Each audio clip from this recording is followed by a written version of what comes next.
May I call upon our first speaker of the day of this session, Dr. Shikha Taneja. She will be enlightening us about the botulinum toxin uses in ophthalmology and maybe around the face as well. Dr. Shikha. Morning all. Thank you. I'd like to thank the organizers for this opportunity. I shall be talking about botulinum toxin and its uses in ophthalmology. As we all know, it is actually a neurotoxin produced by Clostridium botulinum bacteria, and it acts at the neuromuscular junction, inhibiting the acetylcholine release, thus causing paralysis of the muscle. But its activity lasts just for 3 to 4 months. That is because there occurs sprouting at the nerve terminals and re-establishing the neurotransmission at the NMJ junction. There are various different forms available, different forms in the sense the protein is purified in a different manner. Different companies are there. The one which we commonly use as Botox is actually Allergan. I have no financial interest in any of these brands. I commonly use this Botox brand. It comes in 2 vials, that is 50 units and 100 units. It's a freeze-dried powder form. It has to be stored under less than 8 degrees. And it is usually reconstituted, it is reconstituted with normal saline solution 0.9%. We usually aim for 2.5 units per 0.1 ml. So we actually dilute it with 2 ml of NS. And as you can see, it's a vacuum sealed bottle, so I don't have to push the plunger. We have to be very gentle while reconstituting because we don't want the molecule to break. It's a fragile molecule. And once reconstituted, it has to be stored at 4 to 8 degrees, that is door of the fridge.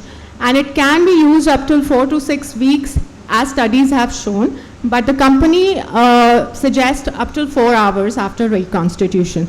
So when we look at the uses, there are multiple uses, functional as well as cosmetic. Functional, it can be used in the entire range of spasms, strabismus, upper eyelid retraction, entropions, epiphora, and cosmetic for all the lines on the face, we can use it. Coming to the spasms, what we need to understand is that all the spasms is usually acting because of the co-contraction of the agonist and the antagonist muscle.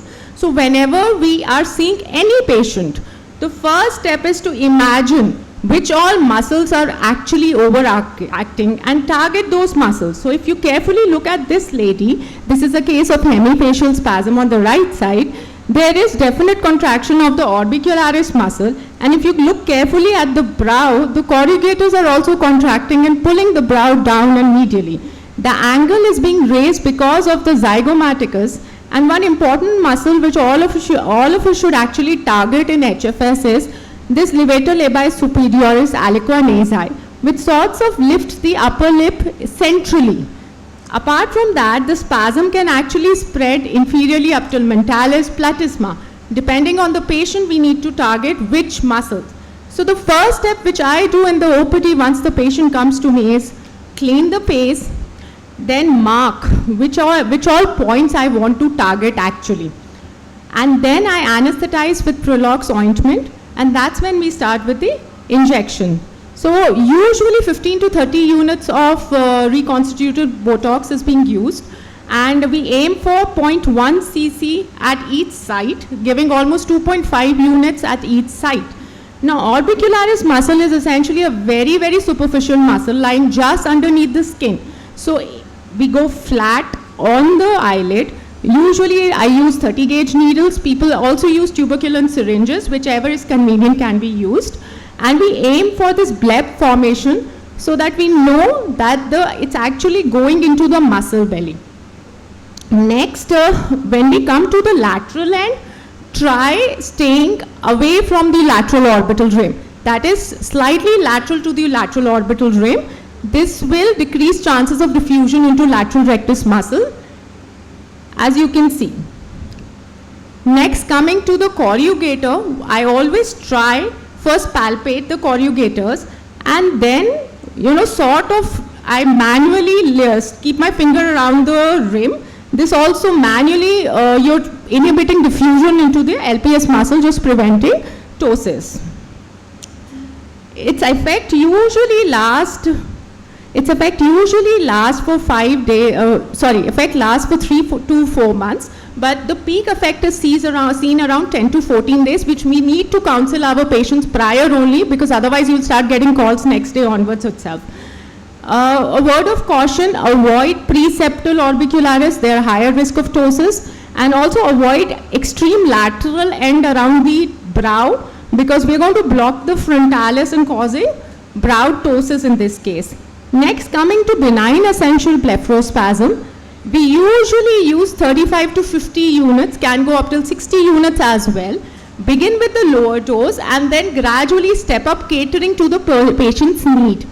In blepharospasm, what happens is our brow droop is very strong. The brow depressors are acting very strongly, so target these procedures and corrugator nicely to get a better result. Apart from the orbicularis, target the corrugators and procedures as well in case of BEB patients. Coming to our now aesthetics. So why is actually all these horizontal lines occurring is because understand that facial muscles have some connection with our skin. They are either inserted directly or through certain fascia. So whenever there is contraction of the facial muscles, along with that, our skin is also moving. And when the skin is moving, eventually it loses elasticity and we end up with all the lines. But Botox is effective in dynamic lines. That is, when we get all these crow's feet when the patient is smiling or talking, once they become static, the effect goes down. You can soften them up, but you cannot remove them. So counsel your patients accordingly. In case of crow's feet, what you see actually is because of the vertically oriented orbicularis muscle around the lateral edge. Because the muscle contracts in vertical direction, we get horizontal lines. In Indians, we do not have very pronounced crow's feet. So usually 2 to 3 sides are more than enough. Each side you give 2.5 units. Avoid going up till the zygoma, because we have a zygomaticus muscle insertion around this area. Again, we might affect the smile of the patient. Coming to the glabellar rhytids or the 11s on our forehead, again, the best way is you ask the patient to squint. When you ask the patient to squint, your corrugator becomes very pronounced and you mark the lateral edge. Right after that, you go ahead with 2.5 units at each end, as I had explained earlier.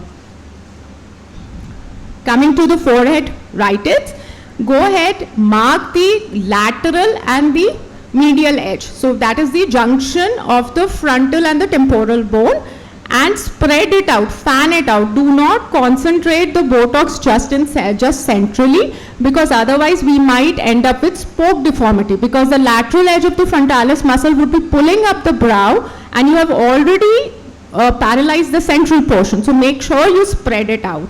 Apart from that, good usage would be in case of upper eyelid retraction, where you want some sort of temporary effect. We can give 5 to 10 units of Botox transcutaneously, transconjunctivally, and also in lacrimal gland Botoxes, which we use in cases of epipora, which can also be because of bicanalicular blocks, which cannot be treated.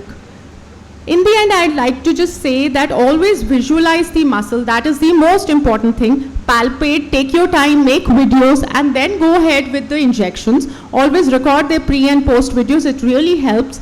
And also, do not chase the line, chase the muscles. We are not chasing the wrinkles. Thank you.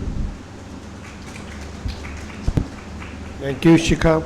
That was a wonderful summary of what all we need to do in Botox. Before I take up the next talk, I would like to invite formally our former president of Oculoplastic Association of India, Dr. Abhijit ma'am. She has taken out time to come up all the way from Lucknow, especially when there is no direct flight to Lucknow to Amritsar nowadays. Thank you, ma'am, for being with us. It's my pleasure. It's on. My pleasure being here. Dr. Shikha. So, Shikha, I just want to add 2 things to your presentation. First is that our confidence should not become overconfidence. So never inject without protecting the eyelid. I was noticing that when you were injecting, there was no eyelid support. So suppose the patient winces or squeezes, so always have some, either a shell Sure. or a lid guard. Anything. If a shell is not easily available, use the usual lid guard. But always keep your eyeball protected, and while protecting the eyeball, ensure that you don't stretch the lid. So that is an important thing. So why the lid should maintain its normal anatomy. Simultaneously, you should protect the eyeball. The second thing about crow's feet was that it would be an overstatement to say that Indians don't have very prominent Lesser. crow's feet, because crow's feet has a lot to do with actinic exposure also. Correct. So if you see people who live in the hills, who are exposed to more actinic radiations, so they have thicker and more refractory crow's feet. So they are not as simple. As simple as that. Yeah. Yeah. Thank you. I have one doubt. Till how long we can keep injecting, Botox in the patient, especially with benign essential blepharospasm? So this is something like you have to take a call. Sometimes when you think that it is benign this patient sometimes has an underlying pathology on the Gasserian ganglion. So when you feel that it is, it's not going to permanently take it out. So before you embark upon your treatment, you must always do an MRI if you think that the patient is not just classically benign essential blepharospasm. Yes, secondly, how long to go on with it's like a lifelong thing. There are no drugs, but yes, Pacitane and other drugs which sort of calm the patient can be used in addition under neurological guidance. So most often for very severe cases, I do add Pacitane to it. Ma'am, any experience with using Dysport? Like we are usually using Botox. I don't use Dysport. Dysport is not very much in vogue or in fashion, you can say, in this part of the country. In England and all those parts, they use Dysport quite a bit. So now it has started being marketing in this our country as well, but not much is catching up. In cases where patient has become refractory to botulinum toxin, then you can change the molecule and you can go towards Dysport. One simple word, as Madam has mentioned, apart from those cautions, if you are starting a patient afresh and you have to calculate the dose, always err towards minimal dosage. You can always add upon the doses, rather than if you give a complete full dose, you can't take it out. So sometimes they land up into much of paralysis. And in hemifacials, avoid the perioral areas in the beginning. Dr. Shikha, what all areas, specific areas on the face to be avoided, we need to be careful before injecting? And secondly, have you found any permanent side effect of these Botox injections on the face other than local factors, local side effects? Any systemic side effect you have noticed? No, systemic side effects, frankly, I haven't noticed. Yes, if we always overdose the, Botox injection and completely keeping our muscles completely paralyzed of the face, understand our frontalis, even if I'm not raising my brow, but it has some resting tone to it. That is why my eyebrow is lifted. But if we completely paralyze it all the time, it actually leads to, loss of activity of that muscle. There can be that mask-like facies, and eventually because of that loss of resting tone, you can have brow droop and all. That can happen. And if you ask me about specific areas where I would ask everybody to be very careful is again, just above the lateral brow, because we do not want to inject around this area. In the sense, the patient might end up with brow droop, definitely around the angle of the mouth, because we don't want that area to be injected. We have 8 muscles joining around this area, and there can be drooping of the angle.